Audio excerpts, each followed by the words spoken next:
Good morning. Good morning, ma'am. Okay, good morning, Vismaya, Manju. Okay. Welcome. Good morning.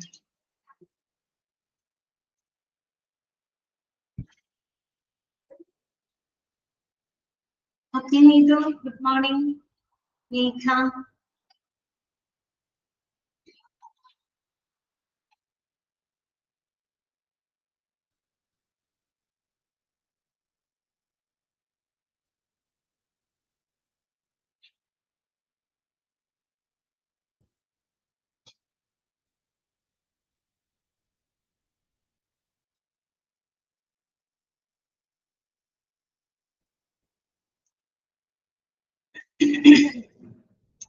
എല്ലാവരും ചായയൊക്കെ കുടിച്ചോ? Breakfast ഒക്കെ കഴിഞ്ഞ എല്ലാവരുടെയും ഓക്കെ ആണോ? മിസ് കഴിച്ചോ? ആ കഴിച്ചു. ഇന്നിപ്പോ രാവിലെ എണീറ്റ് പോയി. ഇന്ന് ബലിയിടാനുണ്ടായിരുന്നു. രാവിലെ തന്നെ ആലുവ മണപ്പുറത്ത് പോയി. ഒരു പുലർച്ചെ ഒരു 3 മണിയായപ്പോ അച്ഛന് വേണ്ടിയിട്ട് ഇപ്പൊ ബലിയൊക്കെ ഇട്ട് കഴിഞ്ഞ് രാവിലെ തന്നെ പോയായിരുന്നു. ഇന്നലെ ശിവരാത്രി തന്നെയായിരുന്നു, ഉറങ്ങാനേ പറ്റില്ല. ഇന്നലെ രാത്രി കിടന്നപ്പോ തന്നെ 10-11 മണിയായി. പിന്നെ ഒരു പുലർച്ചെ ഒരു 3 മണിയൊക്കെ ആയി കഴിഞ്ഞപ്പോ മണപ്പുറത്തോട്ട് പോയി.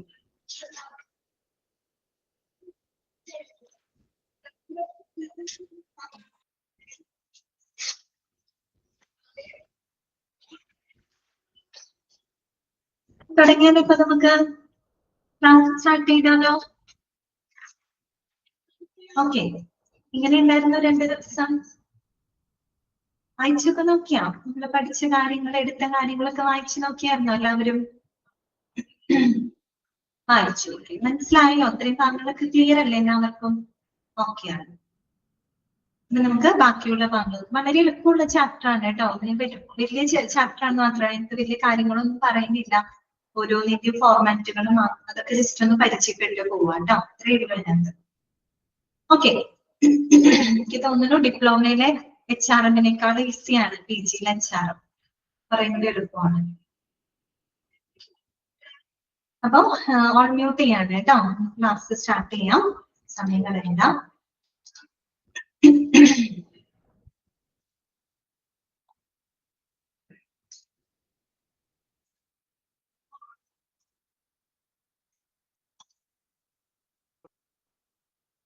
കഴിഞ്ഞ ക്ലാസ്സില് നമ്മൾ പറഞ്ഞത് ഷോർട്ട് ലിസ്റ്റിങ്ങിനെ പറ്റിയിട്ടാണ് അല്ലെ? ആപ്ലിക്കേഷൻസ് ഒക്കെ ലഭിച്ചു കഴിഞ്ഞാല് പിന്നെ നെക്സ്റ്റ് സ്റ്റെപ്പ് എന്തായിരിക്കും? ഷോർട്ട് ലിസ്റ്റിംഗ് ആയിരിക്കും. എന്തിനു വേണ്ടിയിട്ടാണ് നമ്മൾ ഷോർട്ട് ലിസ്റ്റ് ചെയ്യുന്നത്? ഇന്റർവ്യൂ ഈസി ആക്കാൻ വേണ്ടിയിട്ടാണ് ഷോർട്ട് ലിസ്റ്റ് ചെയ്യുന്നത് അല്ലെ? ഓക്കെ, അതൊക്കെ നമ്മൾ പറഞ്ഞതാണ്. പിന്നെ നമ്മൾ പറഞ്ഞു ഷോർട്ട് ലിസ്റ്റ് തയ്യാറാക്കി കഴിഞ്ഞാൽ ദെൻ ഇന്റർവ്യൂ അറേഞ്ച് ചെയ്യാന്നുള്ളതാണ് അല്ലെ? ഇന്റർവ്യൂ അറേഞ്ച് ചെയ്യുന്നതിന് മുമ്പ് ആദ്യം നമ്മൾ ഇന്റർവ്യൂ പാനൽ മെമ്പേഴ്സ് ആരൊക്കെയാണെന്ന് ഡിസൈഡ് ചെയ്യുന്നത് അല്ലെ? അതാണ് നമ്മൾ സ്പെസിമെൻ ഓഫ് ഇന്റർവ്യൂ പാനൽ എന്നിട്ട് പറഞ്ഞത്. അപ്പൊ ഇന്റർവ്യൂ പാനൽ മെമ്പേഴ്സിനെ നമ്മൾ തീരുമാനിക്കുന്നത് ഏത് കാറ്റഗറിയിലേക്കാണോ ഇന്റർവ്യൂ നടത്തുന്നത് അതിനനുസരിച്ചിട്ടാണ് നമ്മൾ ഇന്റർവ്യൂ പാനൽ മെമ്പേഴ്സിനെ തീരുമാനിക്കുന്നത്. അപ്പൊ നമ്മൾ ഓരോ കാറ്റഗറി ആയിട്ട് പ്രത്യേകം കണ്ടു അല്ലെ? Senior management category, middle or junior management category, lower management കാറ്റഗറിയിൽ പെടുന്ന ആളുകൾ അവരെ ഇന്റർവ്യൂ ചെയ്യുമ്പോൾ ആ ഇന്റർവ്യൂ പാനൽ ബോർഡിൽ ഉണ്ടായിരിക്കേണ്ട അംഗങ്ങൾ ആരൊക്കെയാണ് ഇതൊക്കെ നമ്മൾ പറഞ്ഞത് അല്ലെ? അതൊക്കെ പഠിക്കുന്നോണ്ട് അത് ഇമ്പോർട്ടന്റ് ആയിട്ട് എടുത്ത് ചോദിക്കാവുന്നതാണ്. പിന്നെ നമ്മൾ പറഞ്ഞു അങ്ങനെ ഇന്റർവ്യൂ പാനൽ മെമ്പേഴ്സിന് തീരുമാനിച്ചു കഴിഞ്ഞാല് ഇന്റർവ്യൂ നടക്കുന്നതിന് മുൻപായിട്ട് തന്നെ നമ്മൾ അവരുടെ കയ്യിൽ നിന്നും അവരുടെ കൺഫർമേഷൻ നമ്മൾ വാങ്ങണം അല്ലെ? ഇന്റർവ്യൂ പാനൽ മെമ്പേഴ്സ് ആരൊക്കെയാണോ അവരുടെ അവൈലബിലിറ്റി നമ്മൾ കൺഫേം ചെയ്യണം. അത് നമ്മൾ കൺഫേം ചെയ്യുന്നത് എങ്ങനെയാണ്? ഇന്റർ ഓഫീസ് മെമ്മോറാൻഡം വഴിയായിട്ടാണ്. കറക്റ്റ് ആണ്, IOM അല്ലെ? ഇന്റർ ഓഫീസ് മെമ്മോറാൻഡം വഴിയായിട്ടാണ് നമ്മൾ എന്ത് ചെയ്യുന്നത്? കമ്മ്യൂണിക്കേറ്റ് ചെയ്യുന്നത്. പിന്നെ നമ്മൾ അതിന്റെ ഒരു ഫോർമാറ്റ് പഠിച്ചല്ലേ? എന്താണ് ഇന്റർ ഓഫീസ് മെമ്മോറാൻഡത്തിൽ എന്തൊക്കെയാണ് ഉൾപ്പെടുന്നത്? അപ്പൊ നമ്മൾ പറഞ്ഞു അല്ലെ? അതിനകത്ത് ION നമ്പർ ഉണ്ട്, ഡേറ്റ് ഉണ്ട്, ആരാണോ അത് ഇഷ്യൂ ചെയ്യുന്നത്, ആരെയാണോ അഡ്രസ് ചെയ്യുന്നത്. ഓക്കെ, അതുപോലെ വേറെ ഒഫീഷ്യൽ എന്താ പറയാ സബ്ജക്റ്റും റെഫറൻസും രേഖപ്പെടുത്തണം. പിന്നെ യാതൊരുവിധ official salutings like dear sir, dear madam, അതൊന്നും നമ്മൾ അതിനകത്ത് ഉൾപ്പെടുത്തില്ല എന്നുള്ളത് നമ്മൾ പറഞ്ഞു. ദെൻ അത് കഴിഞ്ഞാൽ നെക്സ്റ്റ് നമ്മൾ പറഞ്ഞു കോൾ ലെറ്റർ ആണ് അല്ലെ, കോൾ ലെറ്റർ വരെയാണ് നമ്മൾ പറഞ്ഞു നിർത്തിയത് അല്ലെ. ഒരു കോൾ ലെറ്റർ എന്ന് പറഞ്ഞാൽ എന്താണ്? നമ്മൾ ഇന്റർവ്യൂ ഡേറ്റ് തീരുമാനിച്ചു കഴിഞ്ഞാൽ കാൻഡിഡേറ്റ്സിനെ നമ്മൾ അറിയിക്കുന്നത് കോൾ ലെറ്ററിലൂടെയാണ് അല്ലെ. ഒരു കോൾ ലെറ്ററിൽ എന്തൊക്കെ കാര്യങ്ങൾ ഉൾപ്പെടുത്തും അതിങ്ങനെ അറിഞ്ഞിരുന്നാൽ മതി. അങ്ങനെയൊക്കെയാണ് ക്വസ്റ്റ്യൻസ് വരിക. കോൾ ലെറ്ററിൽ എന്തൊക്കെയാണ് ഉൾപ്പെടുത്തുന്നത്? അപ്പൊ അതിനകത്ത് പ്ലേസ് ഉണ്ടായിരിക്കും, ഡേറ്റ് ഓഫ് ഇന്റർവ്യൂ ഉണ്ടായിരിക്കും, പ്ലേസ് ഓഫ് ഇന്റർവ്യൂ ഉണ്ടായിരിക്കും. അതുപോലെ തന്നെ നമ്മൾ പൊതുവെ ഡിയർ കാൻഡിഡേറ്റ് എന്ന് മാത്രമാണ് നമ്മൾ അവിടെ അഡ്രസ് ചെയ്യുന്നത്. എന്തുകൊണ്ടാണ് നമ്മൾ ഡിയർ പേര് വെച്ച് പറയാത്തത്? എന്തുകൊണ്ടാണ്? കാര്യം നമ്മൾ അവരുമായിട്ടൊരു റിലേഷൻഷിപ്പ് സ്റ്റാർട്ട് ചെയ്തിട്ടില്ല അല്ലെ. ഇന്റർവ്യൂവിൽ വരുമ്പോഴാണ് നമ്മൾ അവരെ നേരിട്ട് കാണുന്നതും അവരെ പറ്റി കൂടുതൽ അറിയുന്നതും അപ്പോഴാണ് അല്ലെ.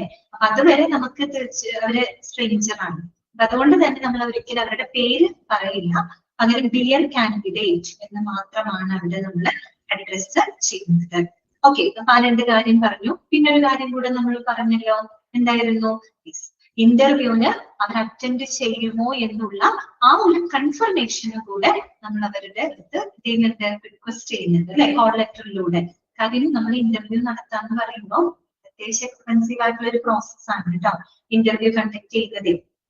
അപ്പൊ അതുകൊണ്ട് തന്നെ എത്ര പേര് ഇന്റർവ്യൂ അറ്റൻഡ് ചെയ്യും എന്ന് തീരുമാനിച്ചാലാണ് അവർക്ക്, അതായത് കമ്പനിക്ക് അതിനനുസരിച്ചിട്ടുള്ള അറേഞ്ച്മെന്റ്സുകൾ ചെയ്യാനായിട്ട് സാധിക്കുകയുള്ളൂ. ഓക്കെ, ഇതൊക്കെ നമ്മൾ ഏത് ഫേസിൽ പഠിക്കുന്നതാ? പ്രീ റിക്രൂട്ട്മെന്റ് ഫേസിനകത്ത് പഠിക്കുന്നതാണ്. അതായത് ഇന്റർവ്യൂ നമ്മുടെ സ്ഥാപനത്തില് റിക്രൂട്ട്മെന്റിന് മുമ്പായിട്ട് നടത്തുന്ന തയ്യാറെടുപ്പുകളിൽ വരുന്ന കാര്യങ്ങളാണ് നമ്മൾ ഇത്രയും ദിവസങ്ങളായിട്ട് പഠിച്ചുകൊണ്ടിരിക്കുന്നത് കേട്ടോ. ഓക്കെ, അപ്പോ നമ്മളത് പ്രത്യേകം അവര് അറ്റൻഡ് ചെയ്യുമോ എന്നുള്ള ആ ഒരു കൺഫർമേഷനും കൂടെ നമ്മൾ അവരോട് റിക്വസ്റ്റ് ചെയ്യുന്നുണ്ട് കോൾ ലെറ്ററിലൂടെ. പിന്നെ ഒരു കാര്യം കൂടെ അതിനകത്ത് നമ്മൾ ഉൾപ്പെടുത്തുന്നുണ്ടല്ലോ, എന്താ നമ്മൾ പറഞ്ഞത്? അതായത് ചില കമ്പനികള് ഈ പറയുന്ന കാൻഡിഡേറ്റ്സിന്റെ ട്രാവൽ അലവൻസ് അല്ലെങ്കിൽ അവരുടെ ഡിയർനെസ് അലവൻസ് വഹിക്കുന്നുണ്ടെങ്കിൽ അത് പറയേണ്ട കാര്യമില്ല. പക്ഷെ ഇല്ല എങ്കിൽ, അവരുടെ എക്സ്പെൻസ് വഹിക്കുന്നില്ല എന്നുണ്ടെങ്കിൽ അത് പ്രത്യേകം അവിടെ മെൻഷൻ ചെയ്തിരിക്കണം എന്നാണ് അവിടെ പറയുന്നത് കേട്ടോ. If the company is not paying any expense for attending the interview, pay ചെയ്യുന്നില്ല എന്നുണ്ടെങ്കിൽ, അതായത് ഇപ്പോ ട്രാവൽ അലവൻസും ഡിയർനെസ് അലവൻസും കേട്ടോ. ഓക്കെ, അപ്പം ട്രാവൽ അലവൻസ് എന്ന് പറയുമ്പോൾ അറിയാലോ, ഇപ്പോ ചില ആളുകൾ ദൂരെ നിന്നൊക്കെ വന്നിട്ട് ഇന്റർവ്യൂ അറ്റൻഡ് ചെയ്യുന്ന ആളുകൾ ഉണ്ടായിരിക്കും. അപ്പൊ അവർക്ക് ആ ഒരു ട്രാവൽ എക്സ്പെൻസ് വരുന്നുണ്ട്. ചില ആളുകൾ ഒത്തിരി ദൂരെ നിന്നൊക്കെ വരികയാണെങ്കിൽ ഇന്റർവ്യൂവിനൊക്കെ വേണ്ടി തലേ ദിവസം വന്ന് റൂം എടുത്ത് താമസിച്ച് സ്റ്റേ ചെയ്ത് പിന്നെ ഇന്റർവ്യൂ വന്ന് അറ്റൻഡ് ചെയ്യുന്ന ആളുകളൊക്കെ ഉണ്ട്. അതാണ് ഇവിടെ ഉദ്ദേശിക്കുന്ന ഡിയർനെസ് അലവൻസ്. അതാണ് അവർക്ക് സ്റ്റേ ചെയ്യാനും മറ്റുമായിട്ട് വരുന്ന എക്സ്പെൻസും കാര്യങ്ങളാണ്. അപ്പൊ അത് കമ്പനി വഹിക്കുന്നില്ലെങ്കിൽ പ്രത്യേകം സ്പെസിഫൈ ചെയ്യണം. എങ്ങനെ സ്പെസിഫൈ ചെയ്യണം? No TA or DA will be paid for attending the interview. This mention is to safeguard the company against any claim for their expenses. എന്തിനു വേണ്ടിയിട്ടാണ് നമ്മൾ അങ്ങനെ പ്രത്യേകം മെൻഷൻ ചെയ്യുന്നത്? എന്തിനു വേണ്ടിയിട്ടാണ്? അതായത് കമ്പനിക്ക് എതിരായിട്ട് എന്തെങ്കിലും പരാതികൾ വരുവാണെങ്കിൽ അതിൽ നിന്ന് സേഫ് ആക്കുന്നതിന് വേണ്ടിയിട്ടാണ് അത് പ്രത്യേകം മെൻഷൻ ചെയ്യുന്നത്. ഇതുവരെയാണ് നമ്മൾ കഴിഞ്ഞ ക്ലാസ്സിൽ പറഞ്ഞു കിട്ടിയത്. ഓക്കെ, ഇത്രയും ഭാഗങ്ങളൊക്കെ നിങ്ങൾക്ക് ക്ലിയർ ആണെന്ന് വിചാരിക്കുന്നു കേട്ടോ. അപ്പൊ ബാക്കിയുള്ള ഭാഗങ്ങൾ നോക്കാം. അപ്പൊ കോൾ ലെറ്റർ നമ്മൾക്കറിയാം. ഇനി എന്താ, ഇങ്ങനെ ഒരു ഫോർമാറ്റ് നമ്മൾ മനസ്സിലാക്കാൻ വേണ്ടിയിട്ട് അതെ അവിടെ ഒരു സ്പെസിമെൻ കൊടുത്തിട്ടുണ്ട് കേട്ടോ. ഒരു ഫോർമാറ്റ് കൊടുത്തിട്ടുണ്ട്. നമ്മൾ ഈ പറഞ്ഞ കാര്യങ്ങളൊക്കെ അതിനകത്ത് ഉൾപ്പെടുത്തിയിട്ടുണ്ട് കേട്ടോ. ജസ്റ്റ് നിങ്ങൾക്കൊന്ന് അറിയാൻ വേണ്ടി മാത്രമുള്ള ഒരു ഫോർമാറ്റ് കൊടുത്തിട്ടുണ്ട്. അതൊന്ന് വായിക്കാം. Format of call letter, file number 2022-23, aims HR interview 046, dated, അതായത് ആ കോൾ ലെറ്റർ ഇഷ്യൂ ചെയ്യുന്ന ഡേറ്റ് ആണ് കേട്ടോ. അതായത് കാൻഡിഡേറ്റ് നമ്മൾ കോൾ ലെറ്റർ അയക്കുന്ന ആ ഒരു ഡേറ്റ് ആണ് അവിടെ കൊടുത്തിരിക്കുന്നത്. 18th April 2022. മിസ്റ്റർ കൃഷ്ണകുമാറിന് അയക്കുന്ന ഒരു കോൾ ലെറ്റർ ആണ്. കൊല്ലം. സബ്ജക്ട് കൊടുത്തിട്ടുണ്ട് call letter for the interview four the post of PRO കേട്ടോ, പബ്ലിക് റിലേഷൻ ഓഫീസർ. അദ്ദേഹത്തിന്റെ ആ ഒരു പോസ്റ്റിലോട്ടാണ് ഇന്റർവ്യൂ കോൾ ലെറ്റർ കൊടുത്തിരിക്കുന്നത്.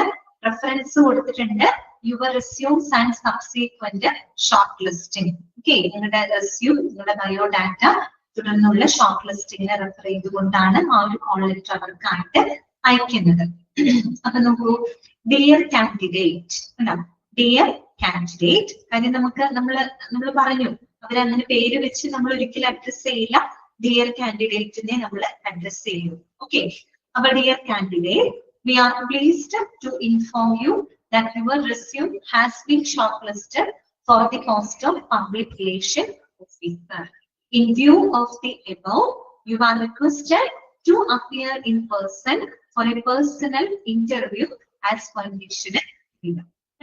അപ്പൊ അവർ പറഞ്ഞിട്ടാണ്, അതായത് പബ്ലിക് റിലേഷൻ ഓഫീസർ എന്ന പോസ്റ്റിലോട്ട് ഷോർട്ട് ലിസ്റ്റ് ചെയ്തതിന്റെ അടിസ്ഥാനത്തിൽ നിങ്ങൾ ആ ഒരു പേഴ്സണൽ ഇന്റർവ്യൂ അറ്റൻഡ് ചെയ്യുന്നതിന് വേണ്ടിയിട്ട് സന്തോഷപൂർവ്വം നിങ്ങളെ അറിയിക്കുകയാണ് എന്നുള്ള രീതിയിലാണ് കളക്ടർ കൊടുത്തിരിക്കുന്നത്.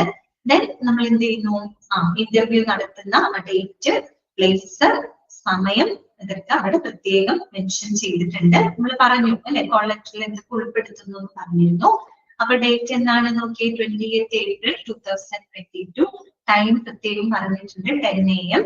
വെന്യൂ സ്ഥലം പറഞ്ഞിട്ടുണ്ട്, AIMS hospital, 12 AIMS arcade, Ernakulam. Okay, just ഒരു മോഡൽ അറിയാൻ വേണ്ടി മാത്രം കേട്ടോ.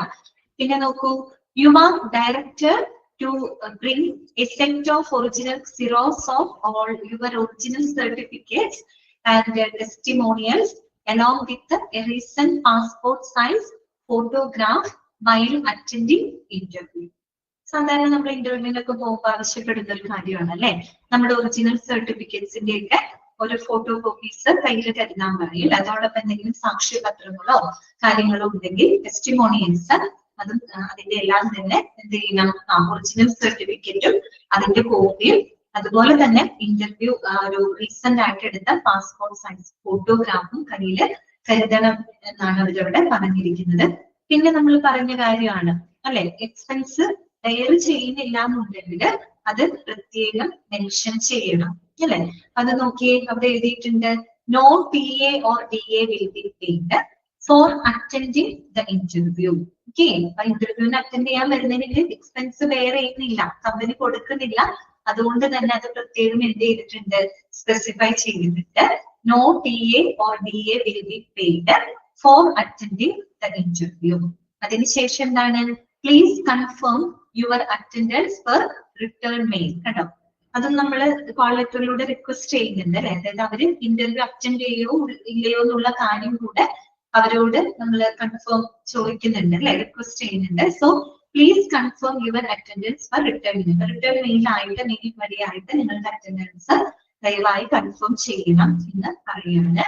Thanking you for AIMS hospital, signature, manager, HR administration. കണ്ടോ, ഇതാണ് ഒരു കോൾ ലെറ്ററിന്റെ ഒരു ഫോർമാറ്റ്. നമ്മൾ ഈ പഠിച്ച കാര്യങ്ങളെല്ലാം തന്നെ അതിനകത്ത് ഉൾപ്പെടുത്തിയിട്ടുണ്ട്. നമുക്ക് ആ ഒരു മോഡൽ മനസ്സിലാക്കാൻ വേണ്ടിയിട്ട് അവിടെ കൊടുത്തിരിക്കും.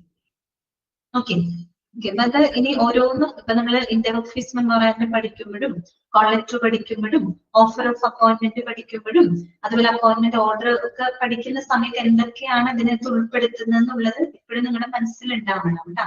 ഏത് രീതിയിലാണ് അഡ്രസ് ചെയ്യുന്നത്, അങ്ങനെയൊക്കെയാണ് അതിന് ക്വസ്റ്റ്യൻസ് വരാനുള്ള ചാൻസ് ഉള്ളത് കേട്ടോ. ഓക്കെ, ക്ലിയർ ആയല്ലോ. ഇനി നോക്കുക കേട്ടോ. The call letter can be by an email with a telephonic confirmation or on a letterhead duly scanned and emailed. അതായത് കോൾ ലെറ്റർ ഇങ്ങനെയൊക്കെ അയക്കാം എന്നാണ് പറയുന്നത്. ഒന്നില്ലെങ്കിൽ ഇമെയിൽ വഴി അവർക്ക് അയക്കാം, ഇമെയിൽ വഴി അയച്ചിട്ട് ഫോൺ വിളിച്ച് അവരോട് അത് കൺഫേം ചെയ്യാവുന്നതാണ്. അല്ലെങ്കിൽ ഈ ഒരു കോൾ ലെറ്ററിന്റെ ഒരു ലെറ്റർ ഹെഡില് അത് സ്കാൻ ചെയ്ത് ഡ്യൂലി ഓൾറെഡി സൈൻ ചെയ്ത് സ്കാൻ ചെയ്തിട്ട് അത് മെയിൽ ചെയ്ത് കൊടുക്കാവുന്നതാണ്. എങ്ങനെ വേണമെങ്കിലും കോൾ ലെറ്റർ നമുക്ക് കാൻഡിഡേറ്റ്സിന് കൊടുക്കാം. കൂടുതൽ ഇന്നത്തെ കാലത്ത് കൂടുതൽ മെയിൽ ത്രൂ ആയിരിക്കും കോൾ ലെറ്റർ കൊടുക്കുന്നുണ്ടാവാം. പ്ലസ് എന്ത് ചെയ്യും, ടെലിഫോണിലൂടെ വിളിച്ചവരോട് ആ ഒരു വിവരം അറിയിക്കുകയും ചെയ്യും അല്ലെ. ഓക്കെ, ഇനി എന്താ പറയുന്നത്, now we have 10 days left for the interview.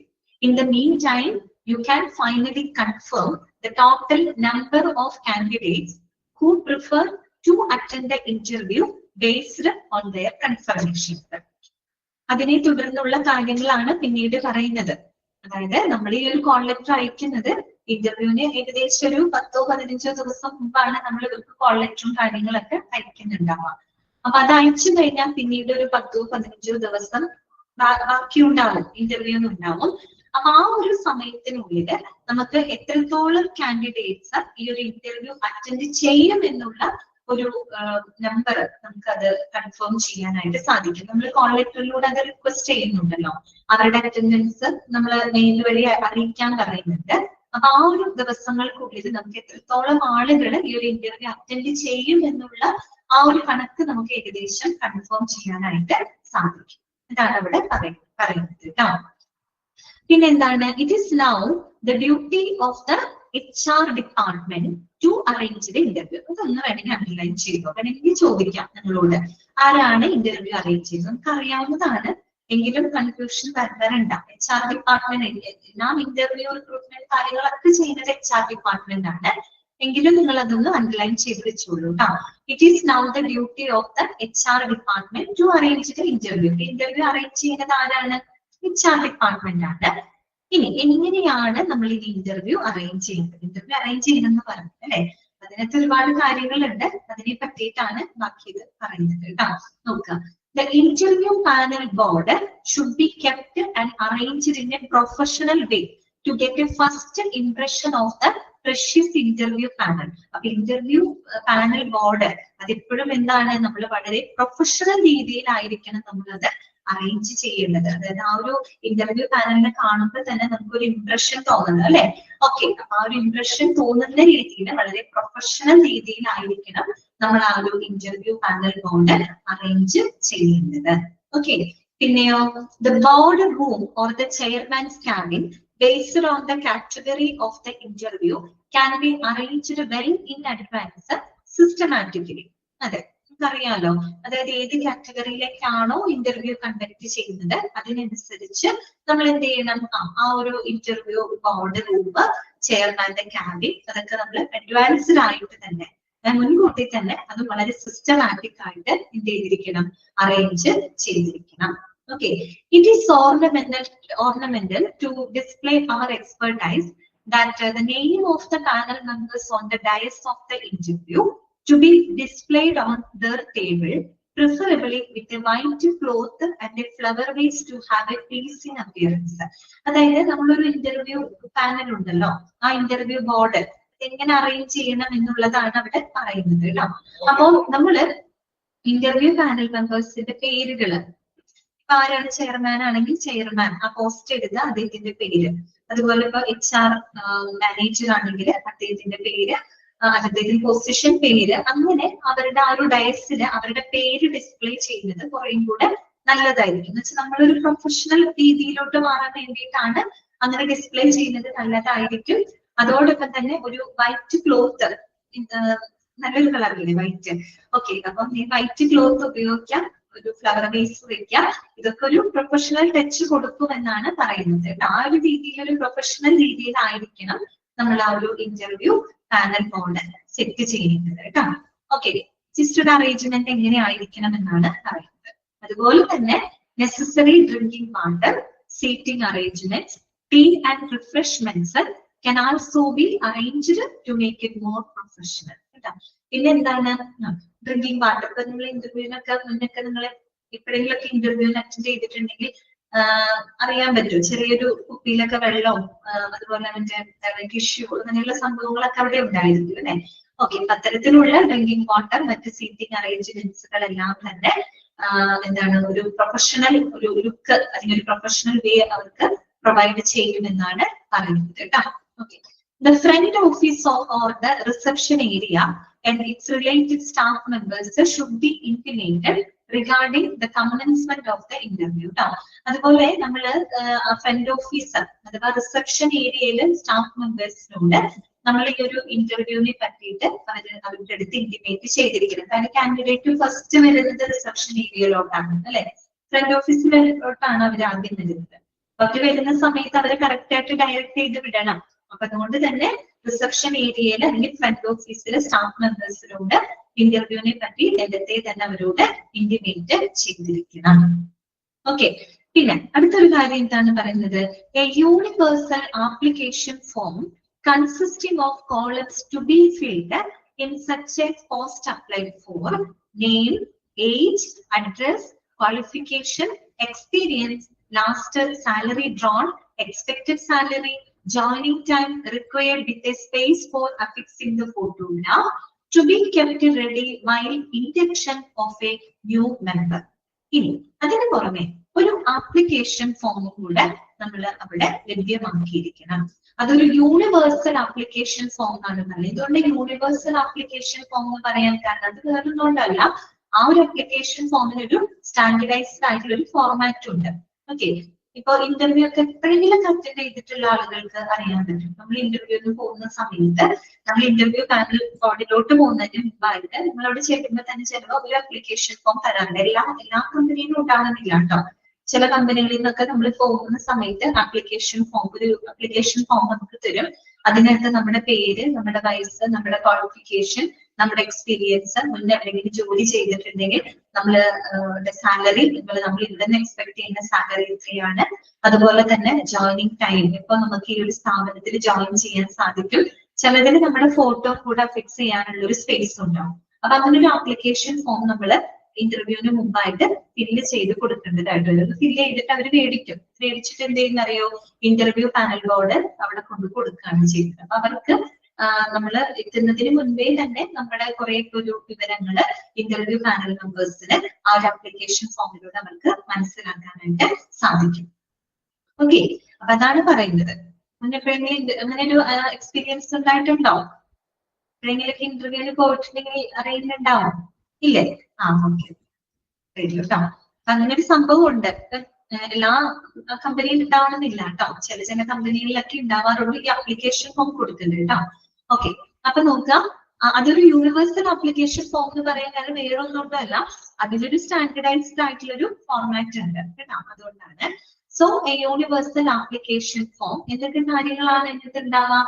Post applied four ഏത് പോസ്റ്റിലോട്ടാണ്, നമ്മുടെ name, age, address, qualification, experience, last salary drop, expected salary, joining time, അതുപോലെ ചിലതിൽ നമ്മുടെ ഫോട്ടോ അഫിക്സ് ചെയ്യാനുള്ള ഒരു സ്പേസ് കൂടെ ഉണ്ടായിരിക്കും. That to be kept ready while induction of a new member. What is mean by induction? Induction എന്ന് പറഞ്ഞാൽ എന്താണ്? Introducing a candidate to the organization. നമ്മളൊരു ഓർഗനൈസേഷനിലോട്ട് ഒരു എംപ്ലോയിനെ, ഒരു കാൻഡിഡേറ്റിനെ നമ്മൾ ഇൻട്രൊഡ്യൂസ് ചെയ്യുന്ന ആ ഒരു പ്രോസസ്സിനെയാണ് നമ്മൾ ഇൻഡക്ഷൻ എന്നതുകൊണ്ട് ഉദ്ദേശിക്കുന്നത് കേട്ടോ. നമ്മളത് ഇൻട്രൊഡ്യൂസ് ചെയ്യാണ്. ആ ഇൻട്രൊഡ്യൂസ് ചെയ്യുന്നത് ഈ ആപ്ലിക്കേഷൻ ഫോമിലൂടെയാണ് നമ്മൾ അവരെ ഇൻട്രൊഡ്യൂസ് ചെയ്യുന്നത്. ആരുടെ മുമ്പില്? ഇന്റർവ്യൂ പാനൽ ബോർഡിന്റെ മുമ്പിൽ. ഓക്കെ, അപ്പൊ നോക്കുക, A universal application form, A universal format to be intended for easy identification with the essential information that will be deemed necessary for shortlisting a candidate. കേട്ടോ. അപ്പൊ ഞാൻ പറഞ്ഞല്ലോ, അതൊരു യൂണിവേഴ്സൽ ഫോർമാറ്റ് ആണ്, അതൊരു സ്റ്റാൻഡർഡൈസ്ഡ് ഫോർമാറ്റ് ആണ്. നമ്മൾ എന്തിനാണ് ആ ഒരു ആപ്ലിക്കേഷൻ ഫോമിന്റെ പർപ്പസ് എന്തിനു വേണ്ടിയിട്ടാണെന്നറിയോ? For easy identification with essential information that will be deemed necessary for shortlisting a candidate. അതായത് നമുക്ക് ഇന്റർവ്യൂ നടത്തി ഒരു കാൻഡിഡേറ്റിനെ ഷോർട്ട് ലിസ്റ്റ് ചെയ്യാനായിട്ട് നമുക്ക് ആവശ്യമായിട്ടുള്ള ഏറ്റവും എസെൻഷ്യൽ ആയിട്ടുള്ള നമ്മൾ കരുതുന്ന ആവശ്യമായിട്ടുള്ള ആ ഒരു വിവരങ്ങൾ, പ്രത്യേകിച്ച് പെട്ടെന്ന് ഈസി ആയിട്ട് അവരെ ഐഡന്റിഫൈ ചെയ്യാൻ കഴിയുന്ന വിവരങ്ങൾ എന്താണ് ലഭിക്കുന്നതിന് വേണ്ടിയിട്ടാണ് നമ്മൾ ആ ഒരു ആപ്ലിക്കേഷൻ ഫോം അവരെ കൊണ്ട് ഫില്ല് ചെയ്യിപ്പിക്കുന്നത് കേട്ടോ. കാരണം ഇപ്പൊ ഷോർട്ട് ലിസ്റ്റ് ഒക്കെ ചെയ്യുമ്പോൾ എളുപ്പമായിരിക്കും, കുറെ കൂടെ അവരെ പറ്റി ഐഡന്റിഫൈ ചെയ്യാനും ഈസി ആയിട്ട് ഐഡന്റിഫൈ ചെയ്യാനും ഷോർട്ട് ലിസ്റ്റ് ചെയ്യാനൊക്കെ ഉള്ള ഒരു എളുപ്പത്തിന് വേണ്ടിയിട്ടാണ് നമ്മൾ ഇങ്ങനെ ഒരു ആപ്ലിക്കേഷൻ ഫോം അവരെ കൊണ്ട് ഫില്ല് ചെയ്തിരിക്കുന്നത് കേട്ടോ. ഇനി അടുത്ത എന്താണ് ചെയ്യാറ്? ഇതൊക്കെ ചെയ്ത് കഴിഞ്ഞാൽ നെക്സ്റ്റ് കാര്യം എന്താണെന്ന് നോക്കിയേ. The interview panel members are provided with a filled up universal application form along with the detailed biodata and an assessment form for assessing the job aspirant during the personal interview. ആ 3 കാര്യങ്ങൾ നിങ്ങളൊന്ന് underline ചെയ്ത് വെക്കാം കേട്ടോ. അപ്പൊ എന്തൊക്കെ കാര്യങ്ങളാണ്, എന്തൊക്കെ ഡോക്യുമെന്റ്സുകളാണ് നമ്മൾ ഇന്റർവ്യൂ പാനൽ ബോർഡിന്റെ മുന്നിലോട്ട് എത്തിക്കുന്നത്? ഒന്ന്, കാൻഡിഡേറ്റ് ഫിൽ ചെയ്തിട്ടുള്ള ആ ഒരു യൂണിവേഴ്സൽ ആപ്ലിക്കേഷൻ ഫോം, അതിനോടൊപ്പം എന്താണ്, അലോങ് വിത്ത് ഡീറ്റെയിൽഡ് ബയോഡാറ്റ, അല്ലെ, അവരുടെ ഡീറ്റെയിൽഡ് ആയിട്ടുള്ള ബയോഡാറ്റ. പിന്നെ ഒരു സംഭവം കൂടി ഉള്ളത് എന്താണത്? അസസ്മെന്റ് ഫോം, അല്ലെ. അസസ്മെന്റ് ഫോം എന്തിനു വേണ്ടി ഉപയോഗിക്കുകയാണ്? It is the form that is used to evaluate the candidate during the interview, അല്ലെ. ഇന്റർവ്യൂ സമയത്ത് കാൻഡിഡേറ്റിനെ ഇവാലുവേറ്റ് ചെയ്യുന്നതിന് വേണ്ടിയിട്ട് ഉപയോഗിക്കുന്ന ഫോമാണ് അസസ്മെന്റ് ഫോം എന്ന് പറയുന്നത്. ഈ 3 ഡോക്യുമെന്റ്സ് ആണ് നമ്മൾ ഇന്റർവ്യൂ പാനൽ ബോർഡിന്റെ മുന്നിലോട്ട് സബ്മിറ്റ് ചെയ്യുന്നത്. ഇതൊക്കെയാണ് application form, detailed biodata with an assessment form. 3 കാര്യങ്ങളുമായിട്ട് പേഴ്സണൽ ഇന്റർവ്യൂവിന് അവര് സബ്മിറ്റ് ചെയ്യാണ്. One sit for each panel member release the process of their evaluation regarding the candidate. നമ്മൾ ഓരോ പാനൽ മെമ്പേഴ്സിനും ഓരോ സെറ്റ് ആയിട്ട് കൊടുത്തു കഴിഞ്ഞ് കഴിഞ്ഞാൽ കുറെ കൂടെ നമുക്ക് എന്ത് ചെയ്യാൻ പറ്റും? എന്താണ് അസസ്മെന്റ് ഫോം? അസസ്മെന്റ് ഫോം എന്ന് പറഞ്ഞാൽ എന്താണ്? പേരിൽ തന്നെ കിടപ്പുണ്ടല്ലോ, അസസ് ചെയ്യാനായിട്ട് അല്ലെ. It's the form that is used to assess a candidate during the interview. നമ്മൾ ഇന്റർവ്യൂ സമയത്ത് നമ്മൾ അവരെ വിലയിരുത്തുന്നതിന് വേണ്ടിയിട്ട് ഉപയോഗിക്കുന്ന ഒരു ഫോമാണ്. നമ്മൾ ഇന്റർവ്യൂ ചെയ്യുമ്പോൾ പല കാര്യങ്ങളും അവരുടെ നമ്മൾ എന്ത് ചെയ്യുന്നുണ്ട്? ഇവാലുവേറ്റ് ചെയ്യുന്ന കാര്യങ്ങളൊക്കെ നോട്ട് ചെയ്ത് വെക്കുന്നത് എന്തിനകത്താണ്? അസസ്മെന്റ് ഫോമിനകത്താണ് കേട്ടോ. ഓക്കെ, അതാണ് അവിടെ പറയുന്നത്. ഈ 3 കാര്യങ്ങളും എന്ത് ചെയ്യുന്നു? അവരുടെ മുമ്പിൽ സബ്മിറ്റ് ചെയ്യുന്നു. അപ്പൊ ഒരു സെറ്റ്, ഓരോ പാനൽ മെമ്പറിന് ഒരു സെറ്റ് കൊടുക്കുകയാണ്. ഒരു സെറ്റ് മീൻസ് ഒരു സെറ്റിനകത്ത് ഇത്രയും കാര്യങ്ങളുണ്ട്. ആപ്ലിക്കേഷൻ ഫോം ഉണ്ട്, അവരുടെ ബയോഡാറ്റ ഉണ്ടാവും, പിന്നെ അവരുടെ എന്താണ് ഈ പറയുന്ന അസസ്മെന്റ് ഫോം ഉണ്ടാവും. ഒരു സെറ്റ് കൊടുത്തു കഴിഞ്ഞു കഴിഞ്ഞാല് ഓരോ മെമ്പേഴ്സിന് കൊടുക്കുകയാണെങ്കിൽ കുറെ കൂടി ഈസി ആയിട്ട് നമുക്ക് ആ ഒരു പ്രോസസ്സ്, ആ ഇവാലുവേഷൻ പ്രോസസ്സ് കുറെ കൂടെ ഈസിയർ ആയിരിക്കും. ഓക്കെ, അത്രയുള്ള ജനറൽ ആയിട്ടുള്ള കാര്യങ്ങളാണ്. ഇനി നോക്കുക കേട്ടോ, parameters on how to assess an aspirant. നമ്മളോട് ചോദിക്കാവുന്ന ഒരു കാര്യമാണ്. നമ്മളൊരു കാൻഡിഡേറ്റിനെ, ഒരു ആസ്പിരന്റ് മീൻസ് ഒരു തൊഴിലന്വേഷകനാണ് അല്ലെ, കാൻഡിഡേറ്റിനെ അസസ് ചെയ്യാനായിട്ട് നമ്മൾ ഉപയോഗിക്കുന്ന പാരാമീറ്റേഴ്സ് എന്തൊക്കെയാണ്? എന്തിന്റെയൊക്കെ ബേസിലാണ് നമ്മൾ ഒരു കാൻഡിഡേറ്റിനെ അല്ലെങ്കിൽ ഒരു ആസ്പിരന്റിനെ നമ്മൾ അസസ് ചെയ്യുന്നത്? എന്തൊക്കെ പാരാമീറ്റേഴ്സുകളെ കൺസിഡർ ചെയ്തിട്ടാണ്? എന്തൊക്കെ പാരാമീറ്റേഴ്സ് ആണ് നോക്കാം.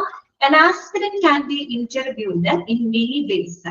Please bear in mind that the candidate has already been shortlisted based on the basic criteria such as qualification, experience, place, salary criteria, joining time, etc. That means the candidate has to be assessed in some other aspects apart from the info.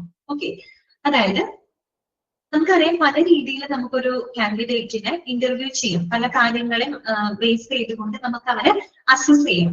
പക്ഷെ ഒരു കാര്യം എപ്പോഴും നമുക്കറിയാം, already നമ്മൾ application കിട്ടിയത് short list ചെയ്തിട്ടാണ് നമ്മൾ എന്ത് ചെയ്യുന്നത്? അവർ ഇന്റർവ്യൂവിന് വിളിക്കുന്നത്. അപ്പൊ അപ്ലിക്കേഷൻ കിട്ടുമ്പോൾ തന്നെ നമ്മൾ ഷോർട്ട് ലിസ്റ്റ് ചെയ്തതൊക്കെ എന്തിന്റെ ബേസിലാണ്? ഈ പറയുന്ന ക്വാളിഫിക്കേഷൻ, എക്സ്പീരിയൻസ്, പിന്നെ അവരുടെ place, salary criteria, joining time, അങ്ങനെ കുറെ പാരാമീറ്റേഴ്സിനെ ബേസ് ചെയ്തിട്ട് തന്നെയാണ് നമ്മൾ ആ അപ്ലിക്കേഷൻസിനെയൊക്കെ ഷോർട്ട് ലിസ്റ്റ് ചെയ്യുന്നത് അല്ലെ.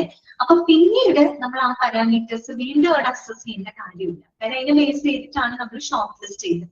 അപ്പൊ ആ പറഞ്ഞ പാരാമീറ്റേഴ്സിനെ അപ്പുറത്തേക്കുള്ള മറ്റു പല പാരാമീറ്റേഴ്സുകളും ഉപയോഗപ്പെടുത്തിയിട്ടായിരിക്കണം നമ്മൾ എന്ത് ചെയ്യേണ്ടത്? കാൻഡിഡേറ്റിനെ അസസ് ചെയ്യുന്നത്. അപ്പൊ എന്തൊക്കെ പാരാമീറ്റേഴ്സുകളാണ്? പാരാമീറ്റേഴ്സ് ഓൾറെഡി നമുക്കറിയാം, ക്വാളിഫിക്കേഷൻ, എക്സ്പീരിയൻസ്, അത് നോർമലി ഉള്ളതാണ്.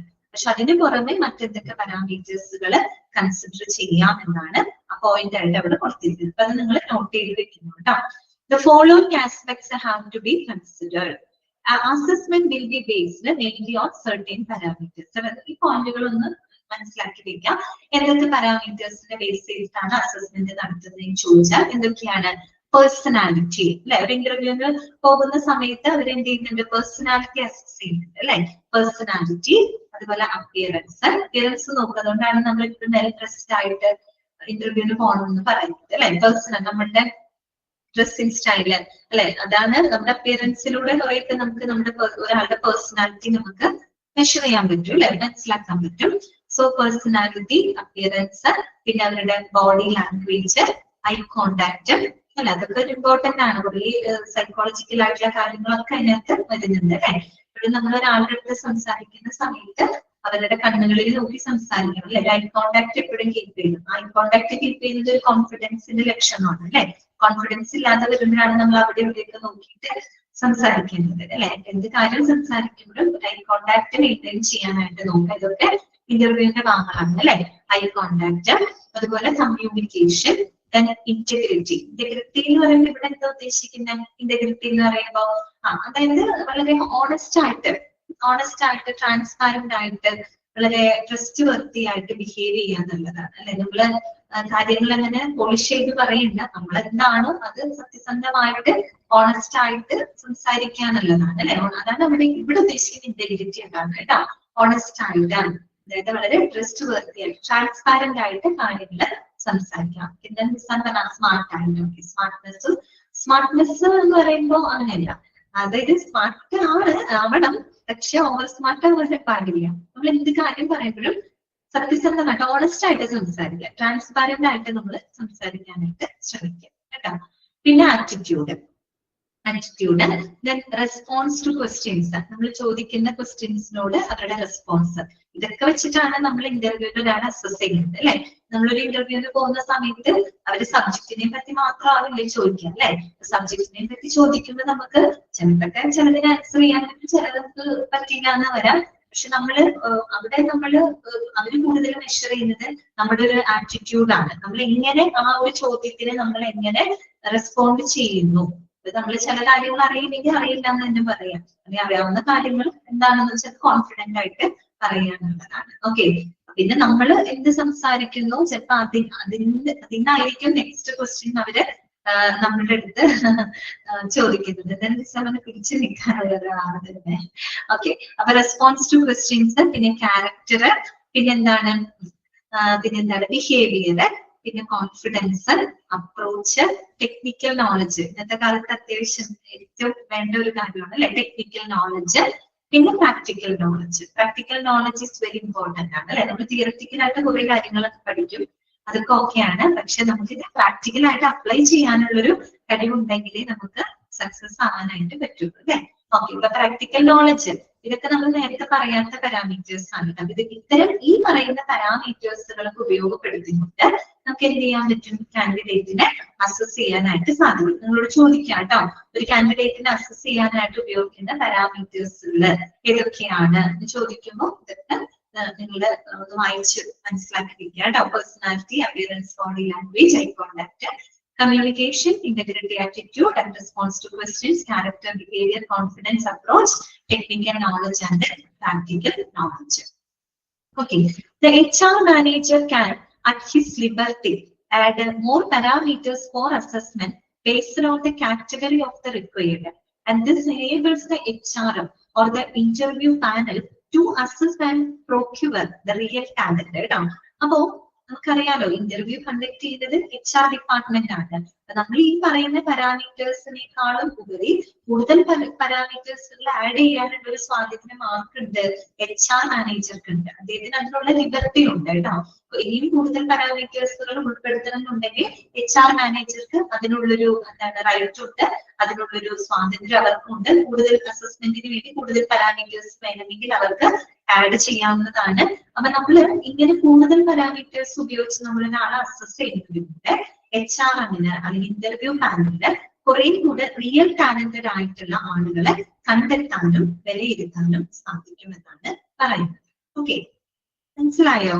ഇത്രയും കാര്യങ്ങളൊക്കെ ഓക്കെ അല്ലേ, എളുപ്പമല്ലേ? ഓക്കെ, ഞാൻ ഒന്ന് വായിച്ചു നോക്കിക്കോളൂ കേട്ടോ, എന്നിട്ട് നമുക്ക് നെക്സ്റ്റ് പറയാം.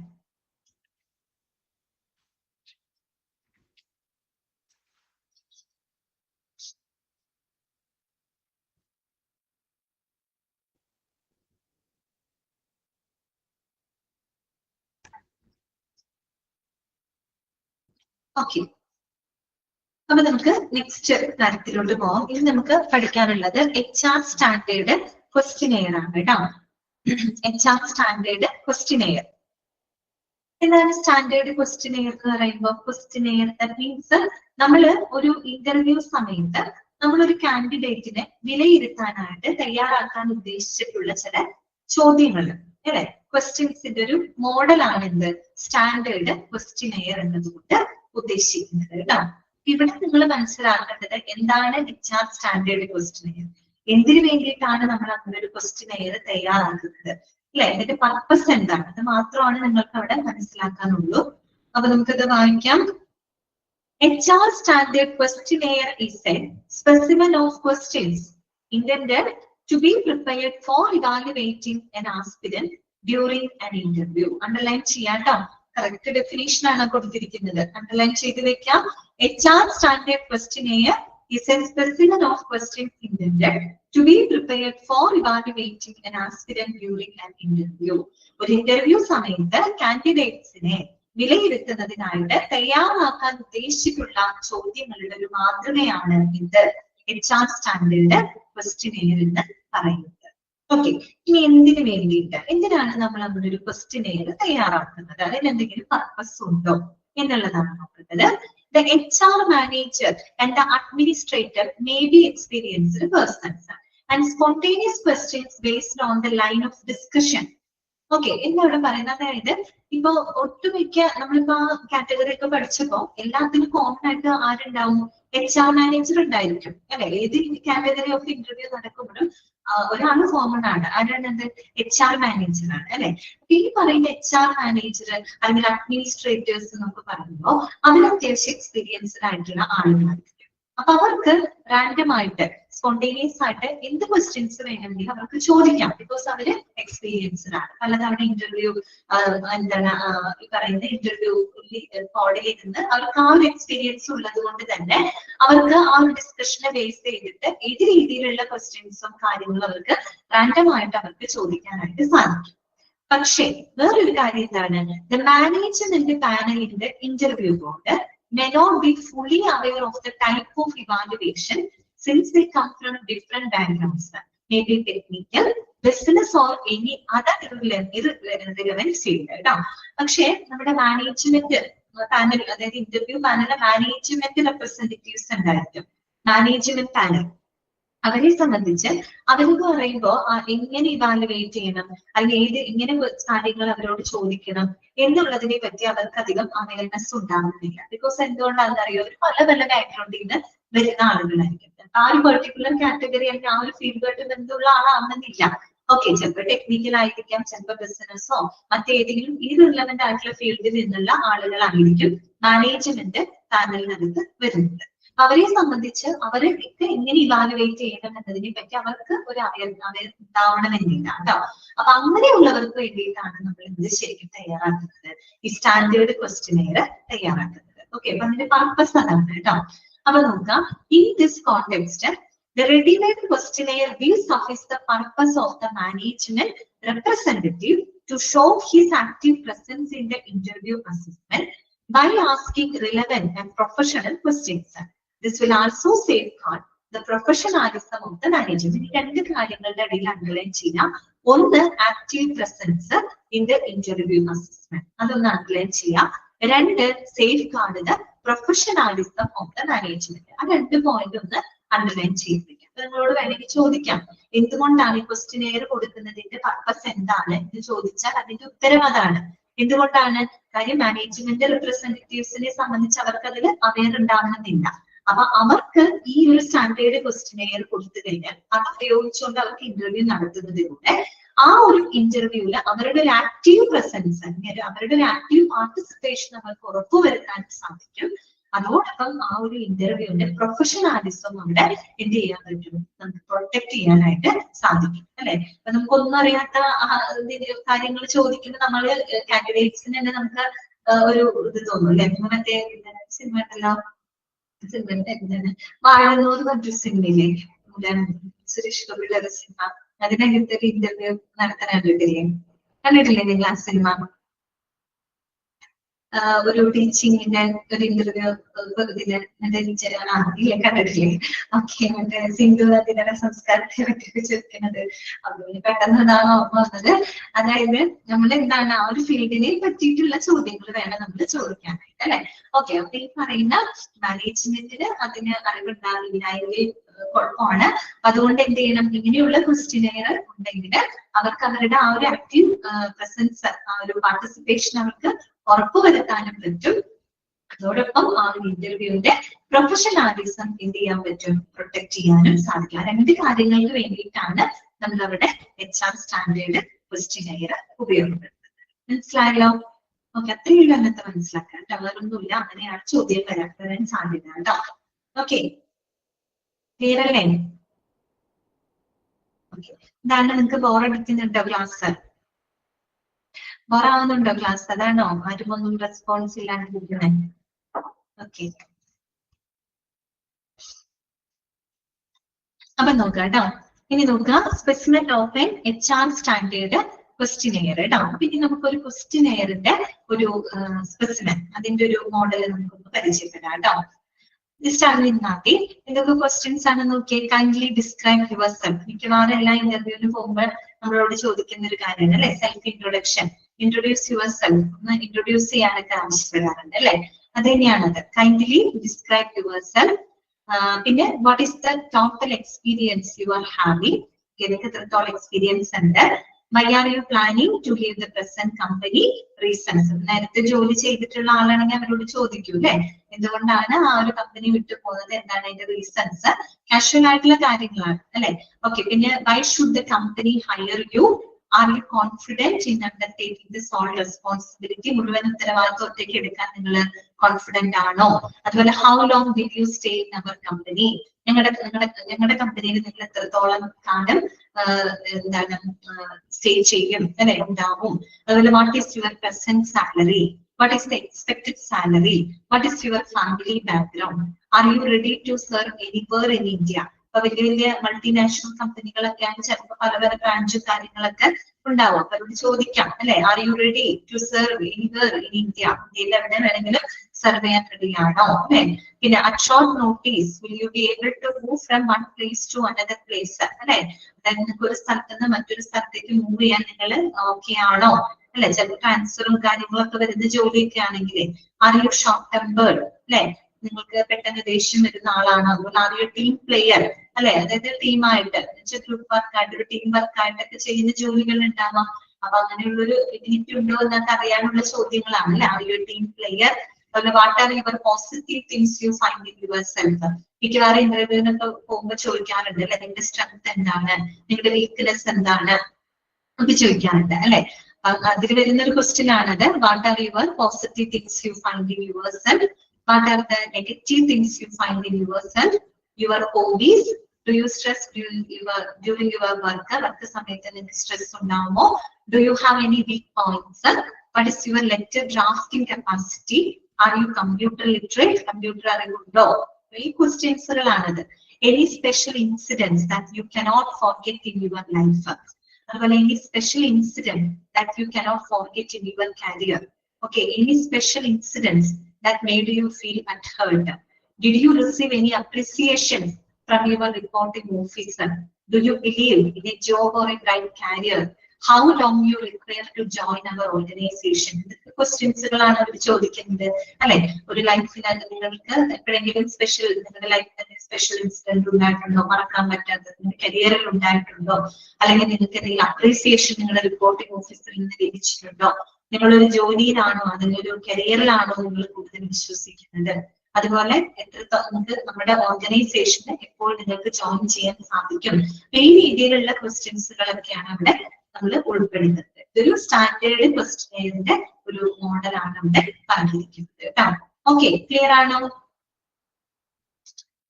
ഓക്കെ ആണോ?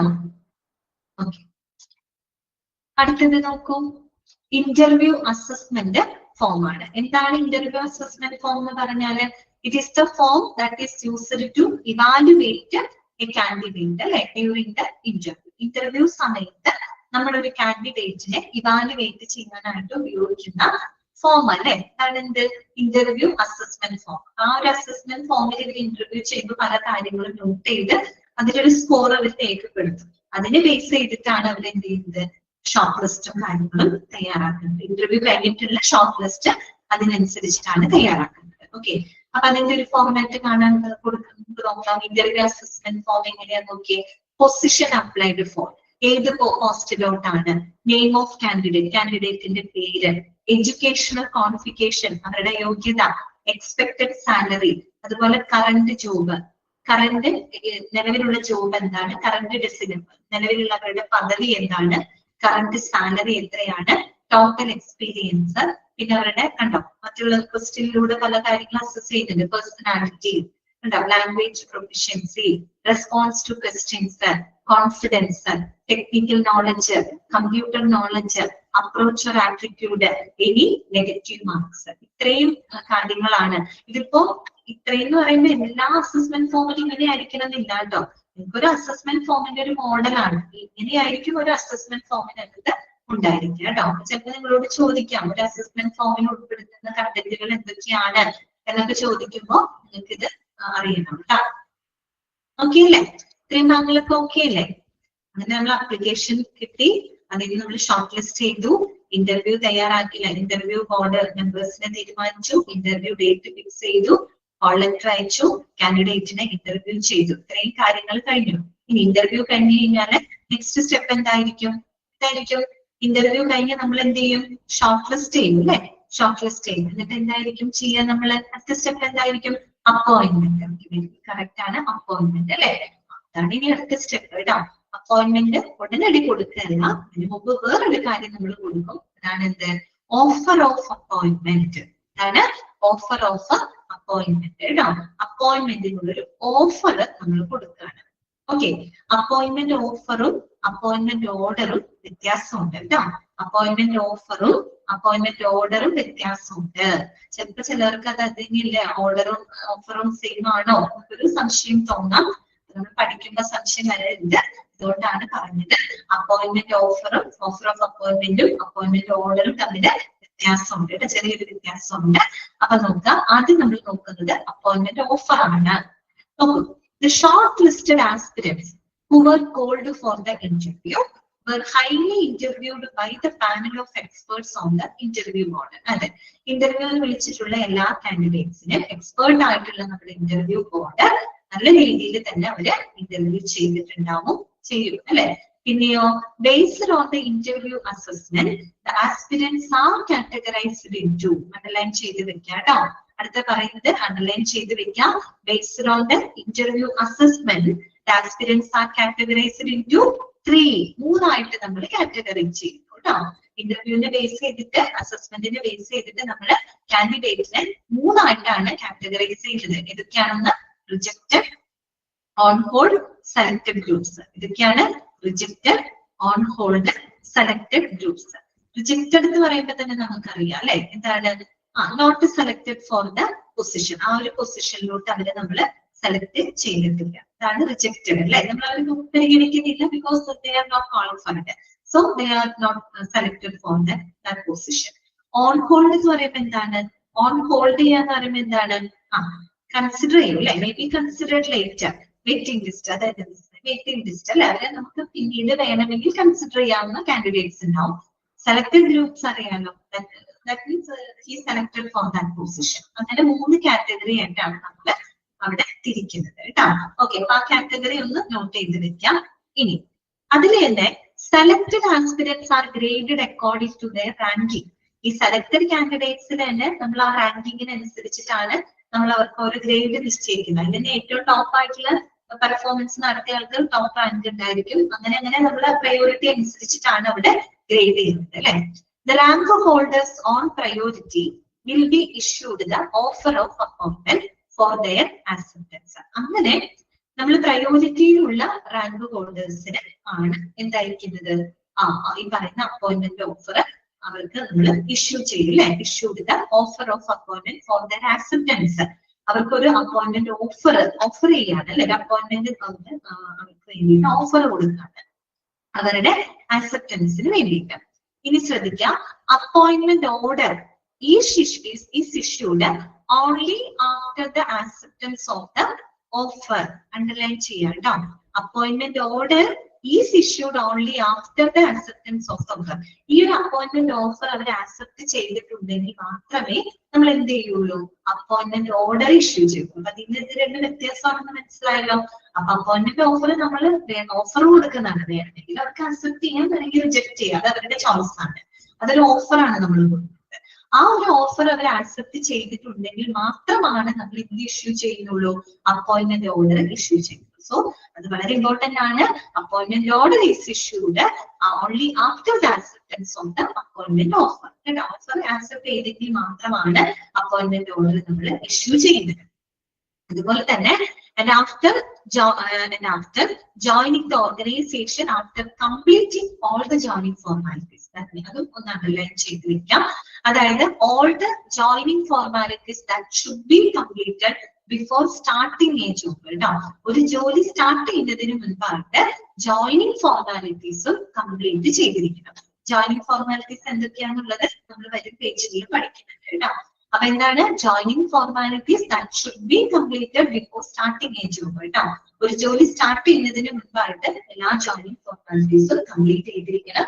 അതുപോലെ appointment order is issued only after the acceptance of the appointment offer കേട്ടോ. ഈ രണ്ട് കാര്യങ്ങൾ ഓർത്ത് വെക്കുക കേട്ടോ. ഓക്കെ, ക്ലിയർ അല്ലേ? ഓക്കെ അല്ലേ? ഇനി നമുക്ക് പഠിക്കാനുള്ള എന്താണ്?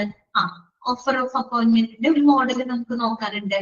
ആ ഒരു സ്പെസിമെൻ ആണ് നെക്സ്റ്റ് പരിചയപ്പെടുന്നത് കേട്ടോ. നോക്ക്, format number 8/2022-23 HRPRO file number ഒക്കെ കൊടുത്തിട്ടുണ്ട്. Mister Ravi Krishnan, Alayam Bhavan, Ernakulam district. Subject കൊടുത്താണ് offer of appointment for the post of public relation officer കേട്ടോ. പബ്ലിക് റിലേഷൻ ഓഫീസർ പോസ്റ്റിലോട്ടുള്ള അപ്പോയിന്റ്മെന്റ് ഓഫർ ആണ് കേട്ടോ. അത് വേണമെങ്കിൽ അവർക്ക് സ്വീകരിക്കാം, അല്ലെങ്കിൽ അവർക്ക് റിജക്ട് ചെയ്യാം. റെഫറൻസ് എന്താണ്? Your application dated dash and subsequent interview. നിങ്ങളുടെ ആപ്ലിക്കേഷൻ ഇന്ന ഡേറ്റിൽ നിങ്ങളുടെ ആപ്ലിക്കേഷനും അതിനെ ബേസ് ചെയ്തിട്ടുള്ള ഇന്റർവ്യൂവിനെ റെഫർ ചെയ്തുകൊണ്ടുള്ള ആ ഒരു ഓഫർ അപ്പോയിന്റ്മെന്റ് ഓഫർ ആണ് എന്നുള്ള രീതിയിലാണ് ഇവിടെ കൊടുത്തിരിക്കുന്നത്. അപ്പോ dear mister or missus Krishnakumar, ഇനി നമുക്ക് അവരുടെ പേര് വെച്ച് അവിടെ എന്ത് ചെയ്യാം? അഡ്രസ് ചെയ്യാം. കാര്യം എന്താണ്? ഇന്റർവ്യൂ കഴിഞ്ഞു, നമ്മൾ അവരെ പരിചയപ്പെട്ടു, അവരുമായിട്ട് നമ്മളൊരു റിലേഷൻഷിപ്പ് മെയിൻറ്റെയിൻ ചെയ്തു. അതുകൊണ്ട് തന്നെ ഇനി നമുക്ക് ഡിയർ കാൻഡിഡേറ്റ് എന്ന് വിളിക്കേണ്ട, പകരം അവരുടെ പേര് ഉപയോഗിച്ച് നമ്മൾ അവരെ മെൻഷൻ ചെയ്യാം അല്ലെ. Dear mister or missus Krishnakumar, this is with reference to your application for employment in AIIMS എന്നാണ് കേട്ടോ. എന്നാണ് എയിംസ് എന്നാണ് കേട്ടോ. AIIMS institute of medical sciences. Subsequence to the interview, we have the pleasure to offer employment on the following terms and conditions. We wholeheartedly welcome you to be a part of the AIMS family. Content കൊടുത്തോന്നുള്ളൂ. അതായത് എയിംസ് ഇൻസ്റ്റിറ്റ്യൂട്ടില് നിങ്ങളുടെ ആ application, എംപ്ലോയ്മെന്റിനുള്ള ആപ്ലിക്കേഷനെ base ചെയ്തുകൊണ്ട് ഇനി താഴെ പറയുന്ന ചില ടേംസ് ആൻഡ് കണ്ടീഷൻസിനെ ബേസ് ചെയ്തുകൊണ്ട് ഇവിടെ ഒരു എന്താണ് എംപ്ലോയ്മെന്റ് ഓഫർ ചെയ്യാനായിട്ട് നിങ്ങൾ സന്തോഷപൂർവ്വം നിങ്ങൾക്ക് ഓഫർ ചെയ്യുകയാണ്. എയിംസ് ഫാമിലിയുടെ ഭാഗമാവാൻ നിങ്ങളെ സന്തോഷപൂർവ്വം ക്ഷണിക്കുകയാണ് എന്നുള്ള രീതിയിലാണ് കണ്ടന്റ് എഴുതിയിരിക്കുന്നത് കേട്ടോ. ഇവിടെ ഇതൊരു മോഡൽ മാത്രമാണ് കേട്ടോ. ഒരു ഓഫർ ഓഫ് അപ്പോയിന്റ്മെന്റിന്റെ മോഡലാണ്. ഇത് ഓരോ കമ്പനിക്ക് അനുസരിച്ച് വ്യത്യാസമുണ്ട്. നിങ്ങൾക്ക് ജസ്റ്റ് ആ ഒരു എന്തായിരിക്കും എന്ന് അറിയാൻ വേണ്ടി മാത്രം അവിടെ ഒരു ഫോർമാറ്റ് കൊടുത്തിരിക്കുന്നതാണ്. ഒരു കാര്യം ഓർത്ത് വയ്ക്കാം, നമ്മൾ അപ്പോയിന്റ്മെന്റ് ഓഫർ കൊടുക്കുമ്പോഴും അതുപോലെ അപ്പോയിന്റ്മെന്റ് ഓർഡർ കൊടുക്കില്ലേ, അപ്പോയിന്റ്മെന്റ് ഓർഡർ കൊടുക്കുമ്പോഴും കൃത്യമായിട്ടുള്ള എല്ലാ ടേംസ് ആൻഡ് കണ്ടീഷൻസും അവിടെ പ്രത്യേകം എന്ത് ചെയ്തിരിക്കും? സ്പെസിഫൈ ചെയ്തിരിക്കും. നമ്മളിപ്പോ Inter office memorandum, call letter അങ്ങനെയുള്ളതൊക്കെ നമ്മൾ പഠിച്ചു അല്ലെ.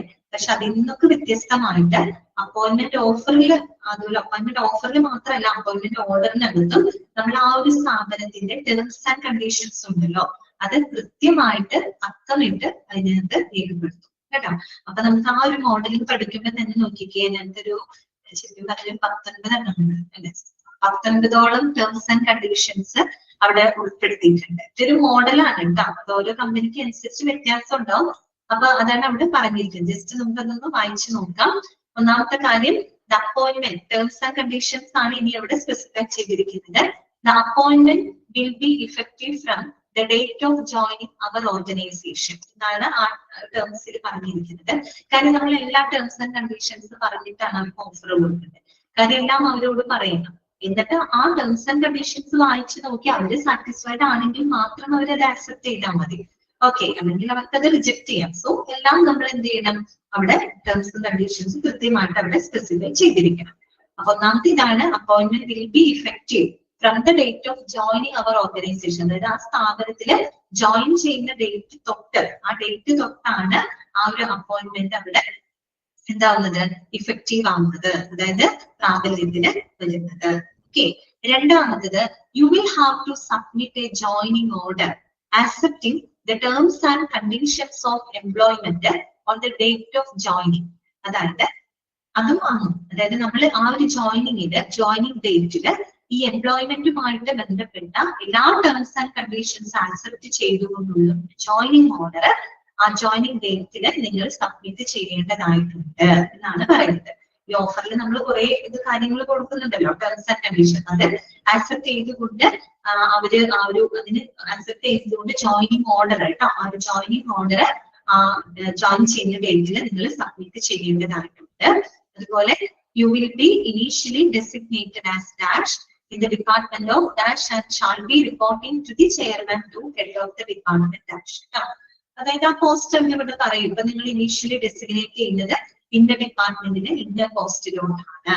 അതിനുശേഷം പിന്നീട് നിങ്ങളെ എന്താണ് ഹെഡ് ഓഫ് ദ ഡിപ്പാർട്ട്മെന്റ് മുഖേന നിങ്ങൾ എന്താണ് ചെയർമാനെ അറിയിക്കുന്നതാണ്. അതായത് ഇന്ന ഡിപ്പാർട്ട്മെന്റിൽ ഇന്ന പോസ്റ്റിലോട്ടാണ് ആദ്യം നിങ്ങൾ ഇനീഷ്യലി നിങ്ങളെ നിയമിക്കുന്നത്. പിന്നീട് ഹെഡ് ഓഫ് ദ ഡിപ്പാർട്ട്മെന്റ് മുഖേന നിങ്ങള് ഒരു എന്താണ് അപ്പോയിന്റ്മെന്റ് ചെയർമാനോട് റിപ്പോർട്ട് ചെയ്യുന്നതാണ്. എന്നുവെച്ചാൽ ആ ഒരു കമ്പനിയുടെ ടേം ആണ് ടേംസ് ആൻഡ് കണ്ടീഷൻ ജസ്റ്റ് പറയുന്നത് മാത്രം. അതുപോലെ you will be paid A consolidated salary of ₹dash per month. You are eligible for the actual convenience incurred four official purposes ഒക്കെയാണ് പറയുന്നത്. പ്രതിമാസം ഇത്ര രൂപയാണ് ശമ്പളമായിട്ട് നിശ്ചയിച്ചിരിക്കുന്നത്. അതുപോലെ തന്നെ ഒഫീഷ്യൽ പർപ്പസിന് വേണ്ടിയിട്ട് ഉള്ള കൺവെയൻസ് ട്രാവൽ എക്സ്പെൻസും കമ്പനി വഹിക്കുന്നതാണ്. അതുപോലെ an annual increment of dash percentage that will be considered subject to the satisfaction of the management. For extraordinary performance, multiple increments will be considered by the management. അതുപോലെ തന്നെ നിങ്ങൾക്ക് നിങ്ങളുടെ ആ ഒരു performance അല്ലെങ്കിൽ ഒരു മാനേജ്മെന്റിന്റെ സംതൃപ്തിക്ക് അനുസരിച്ചുകൊണ്ട് നിങ്ങൾക്ക് ഒരു പ്രതിവർഷം ഇത്ര രൂപ, ഇത്ര ശതമാനം നിങ്ങൾക്ക് ശമ്പള വർധനം ഉണ്ടാകുമെന്നാണ് പറയുന്നത്. അതുപോലെ എക്സ്ട്രാ ഓർഡിനറി പെർഫോമൻസ്, നിങ്ങൾക്ക് നല്ലൊരു പെർഫോമൻസ് ആണ് നിങ്ങൾക്ക് കാഴ്ചവെക്കുന്നതെങ്കിൽ മാനേജ്മെന്റിന്റെ തീരുമാനങ്ങൾക്ക് അനുസരിച്ച് ഒരുപക്ഷെ മൾട്ടിപ്പിൾ ഇൻക്രിമെന്റ്സ് ഉണ്ടാവാം. പ്രതിവർഷമായിരിക്കില്ല. പെർഫോമൻസ് അടിപൊളിയാണെങ്കിൽ ചിലപ്പോൾ പ്രതിമാസമൊക്കെ ഇൻക്രിമെന്റ് കൊടുത്തേക്കാം എന്നാണ് ഇവിടെ ഉദ്ദേശിക്കുന്നത്. മാനേജ്മെന്റിന്റെ തീരുമാനത്തിനനുസരിച്ച് മൾട്ടിപ്പിൾ ഇൻക്രിമെന്റ്സ് നിങ്ങൾക്ക് ഉണ്ടായിരിക്കാം കേട്ടോ. ഇതിലൊക്കെയാണ് അവിടെ പറഞ്ഞിരിക്കുന്നത്. അതുപോലെ you will be on probation for A period of 6 months from the date of joining. അപ്പൊ ഈ പ്രൊബേഷൻ പീരീഡ് എന്ന് പറയുമ്പോൾ ഇവിടെ ഇപ്പൊ 6 months ആണ്. അത് ഒരു കമ്പനിക്ക് അനുസരിച്ച് വ്യത്യാസം ഉണ്ടാവുള്ളൂ. ചിലത് 3 മാസം, ചിലത് 1 വർഷമൊക്കെ വരെയുള്ള പ്രൊബേഷൻ പീരീഡ് ഒക്കെ ഉണ്ട്. അപ്പൊ ഇവിടെ പറഞ്ഞിരിക്കുന്നത് you will be on probation for A period of 6 months from the date of joining. Join ചെയ്യുന്ന ഡേറ്റ് തൊട്ട് 6 മാസ കാലയളവിലേക്ക് നിങ്ങൾ probation പീരീഡിലായിരിക്കും. On completion of 6 months, your performance will be evaluated as per the HR policy and your services will be confirmed as per the description of the management. അതിന് 6 മാസം complete ചെയ്ത് കഴിഞ്ഞാൽ നിങ്ങളുടെ പെർഫോമൻസിന് evaluate, അതായത് HR പോളിസിക്ക് അനുസരിച്ച് നിങ്ങളുടെ പെർഫോമൻസിന് evaluate ചെയ്യുകയും തുടർന്ന് നിങ്ങളുടെ സേവനം അവിടെ മാനേജ്മെന്റിന്റെ തീരുമാനങ്ങൾക്ക് അനുസരിച്ച് കൺഫേം ചെയ്യുകയുമാണ് ചെയ്യുന്നത് എന്നുള്ള രീതിയിൽ കൊടുത്തേക്കാണ്. ജസ്റ്റ് ഇത്രയേ ഉള്ളൂ, വെറുതെ വായിച്ചു പോകാന്ന് മാത്രമേ ഉള്ളൂ കേട്ടോ. വേറെ കാര്യങ്ങളില്ല, ഇത് നമുക്കത് വായിക്കാം കേട്ടോ. അപ്പൊ അതിപ്പോ 5 കണ്ടീഷൻസ് ആണ് അവിടെ പറഞ്ഞിരിക്കുന്നത്. ഈ സെയിം കാര്യം തന്നെയാണ് വീണ്ടും റിപ്പീറ്റ് ചെയ്ത് ഇവിടെ വരുന്നുണ്ട്. അപ്പോയിന്റ്മെന്റ് ഓർഡർ നമുക്ക് വരുന്നുണ്ട്. ഓക്കെ, ഒരു കാര്യം നിങ്ങൾ മനസ്സിലാക്കാം, അപ്പോയിന്റ്മെന്റ് ഓഫർ ആയാലും അപ്പോയിന്റ്മെന്റ് ഓർഡർ ആയാലും ആ എംപ്ലോയ്മെന്റുമായിട്ട് ബന്ധപ്പെട്ട എല്ലാ ടേംസ് ആൻഡ് കണ്ടീഷൻസും കൃത്യമായിട്ട് എന്ത് ചെയ്തിരിക്കും, സ്പെസിഫൈ ചെയ്തിരിക്കും. ഓക്കെ, കേട്ടോ. ഇന്നത്തെ ക്ലാസ് നമുക്ക് വൈൻഡപ്പ് ചെയ്യാം.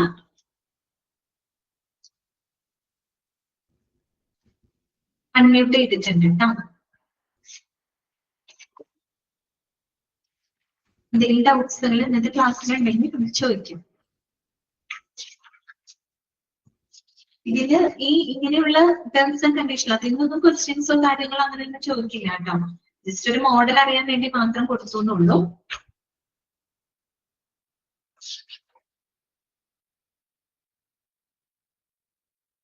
ഓക്കെ, വേറെ ഡൗട്ട്സ് ഒന്നും ഇല്ലല്ലോ. നമുക്ക് നെക്സ്റ്റ് ക്ലാസ്സിൽ കേട്ടോ. ഇത്രയും നമ്മളൊക്കെ വായിക്കാം. മോക്ക് ടെസ്റ്റുകൾ നിർബന്ധമായിട്ടും പ്രാക്ടീസ് ചെയ്യണം കേട്ടോ. അത് ഇമ്പോർട്ടന്റ് ആണ്. വേറെ ഒന്നുകൊണ്ടല്ല, നിങ്ങൾക്ക് ബുദ്ധിമുട്ട് വരാതിരിക്കാൻ വേണ്ടിയിട്ടാണ് കേട്ടോ. ഓക്കെ, കാര്യം PG ലെവൽ ആകുമ്പോൾ കുറച്ച് എന്താ പറയാ ബുദ്ധിമുട്ടുണ്ടാവുമല്ലോ. അപ്പൊ എല്ലാ ചാപ്റ്ററും ഒരുപോലെയല്ലോ. ചില ചാപ്റ്റർ ഈസി ആയിരിക്കും. ഇനിയിപ്പോ നമ്മൾ ഈ ചാപ്റ്റർ കഴിഞ്ഞാൽ 6th മൊഡ്യൂളിലേക്ക് കടക്കും. 6th മൊഡ്യൂളിലെ മെറ്റീരിയൽ മാനേജ്മെന്റ് എന്ന് പറയുന്ന ഒരു ചാപ്റ്റർ ആണ്, ഫസ്റ്റ് ചാപ്റ്റർ കേട്ടോ. അപ്പൊ അത് ഡിപ്ലോമയിൽ അറിയാലോ, മെറ്റീരിയൽ മാനേജ്മെന്റ് അത്യാവശ്യം വലിയ ചാപ്റ്റർ ആണ്, ബോറിംഗ് ആയിട്ടുള്ള ഒരു ചാപ്റ്റർ ആണ്. അതിനേക്കാളും പോർഷനാണ് പി ജിയിലെ മെറ്റീരിയൽസ് മാനേജ്മെന്റ് കേട്ടോ. ഓക്കെ, അപ്പം അതിലേക്കുള്ള ടഫ് ആയിട്ടുള്ള കുറച്ച് പോർഷൻസ് ഒക്കെ വരുമ്പോ എന്തായാലും മോക്ക് ടെസ്റ്റുകൾ പ്രാക്ടീസ് ചെയ്ത് പോകണം കേട്ടോ. ഓക്കെ അല്ലേ? Okay miss. അപ്പൊ നമുക്ക് നെക്സ്റ്റ് ക്ലാസ്സിൽ കാണാം കേട്ടോ. Thank you. Thank you miss.